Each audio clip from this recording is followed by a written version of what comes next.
तो चलिए super 7 arts classes पता मैथौरा मिडिल स्कूल से थोड़ा आगे। तो चलते हैं आज क्लास 12th हिस्ट्री के कुछ महत्वपूर्ण सब्जेक्टिव प्रश्न जो मैंने कुछ कल कराया था, फिर आज कुछ देखते हैं आगे। तो चलिए आज हम लोग को करना है 5 नंबर तक कल करा दिए थे। जो पहला क्वेश्चन कल कराए थे कि सिंधु सभ्यता में अन्नागारों का क्या महत्व था, हड़प्पा लिपि के विषय में आप क्या जानते हैं, मगध के उत्कर्ष के कारणों की विवेचना करें, महाभारत पर 50 शब्द में परिचय दें, और 5वां था अकबर के नवरत्न के नाम बताएं। यहाँ तक हमने कल बताया था, अगर आपने नहीं देखे हैं तो जाकर पिछला वीडियो ज़रूर देखें। तो मेरा आज के क्वेश्चन है 6ठा नंबर कि विजयनगर साम्राज्य का स्थापत्य कौन था, संस्थापक कौन था, इसकी स्थापना कब हुई। मेरा 6ठा नंबर आज का क्वेश्चन है कि विजयनगर साम्राज्य का संस्थापक कौन था, इसकी स्थापना कब हुई। तो चलिए देखिए 6 नंबर क्वेश्चन में था विजयनगर साम्राज्य के संस्थापक कौन था, इसकी स्थापना कब हुई। तो आंसर कि विजयनगर साम्राज्य के संस्थापक हरियर एवं बुक्का नामक 2 भाई थे, जिसने 1336 ईस्वी में दक्षिण भारत में विजयनगर साम्राज्य की क्या किया था, स्थापना किया था। तो विजयनगर साम्राज्य के संस्थापक हरियर और बुक्का नामक 2 भाई थे, जिसने 1336 ईस्वी में दक्षिण भारत में विजयनगर साम्राज्य की क्या किया, स्थापना की। उसके बाद 7वां नंबर क्वेश्चन है मेरा कि मीराबाई पर संक्षिप्त टिप्पणी लिखे। देखिए ये क्वेश्चन जो है क्या है, इस साल के लिए इम्पोर्टेंट है, तो इसको देखिए गौर से।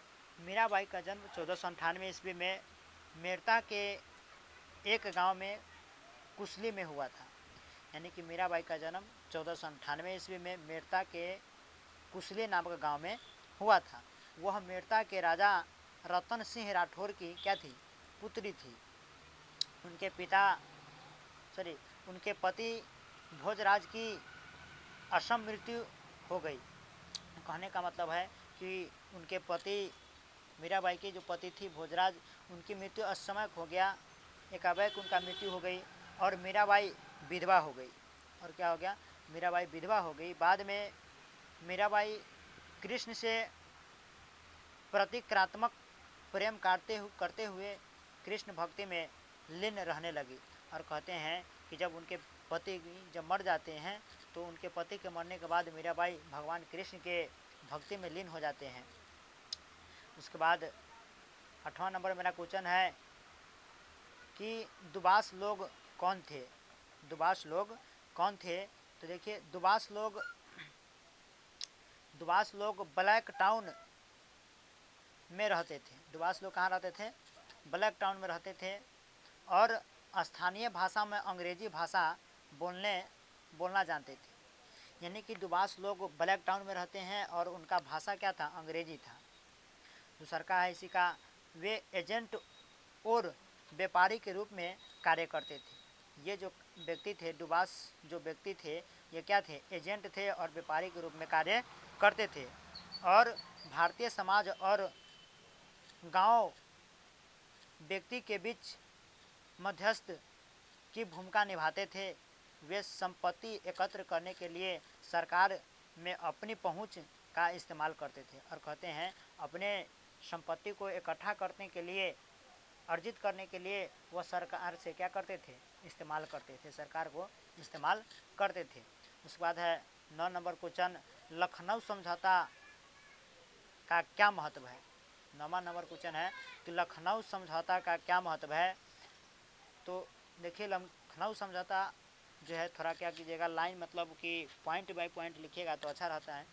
तो पहला है देखिए पॉइंट में, यह समझौता दिसंबर 1916 ईस्वी में कांग्रेस और मुस्लिम लीग की आपसी तालमेल दर्शाता है। कहने का मतलब है कि यह जो लखनऊ समझौता हुआ, ये किसके लिए हुआ, कांग्रेस और मुस्लिम लीग के लिए हुआ। इससे तालमेल दर्शाया गया है इस समझौता में, लखनऊ समझौता में। उसका दूसरा देखिए, लखनऊ समझौता के अंतर्गत कांग्रेस ने पृथक चुनाव क्षेत्र में को स्वीकार किया। कहते हैं लखनऊ समझौता के बाद जो कांग्रेस ने क्या किया, पृथक निर्वाचन का चुनाव क्षेत्रों का क्या क्या स्वीकार किया। समझौता ने कांग्रेस